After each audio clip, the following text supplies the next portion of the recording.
Le canal du Midi est l'un des plus anciens canaux encore actifs de nos jours. Depuis 1996, il fait partie du patrimoine mondial de l'UNESCO.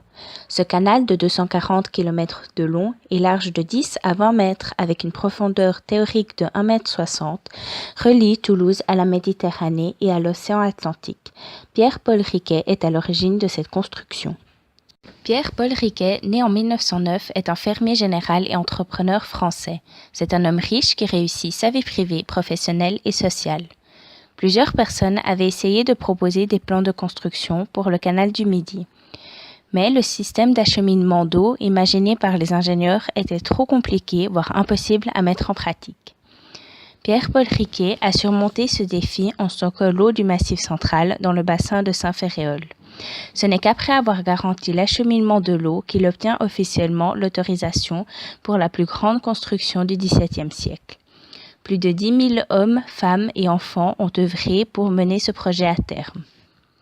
Malheureusement, Pierre-Paul Riquet décède en 1680, une année avant l'inauguration du canal, et ne verra jamais son œuvre achevée. Le canal du Midi jouait un grand rôle dans l'économie de cette région.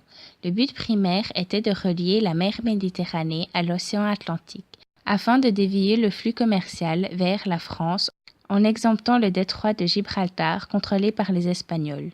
Colbert voulait ainsi faire concurrence à l'économie espagnole, mercantiliste et florissante à cette époque. Le canal du Midi a favorisé le commerce du blé, du métal ainsi que du tissu.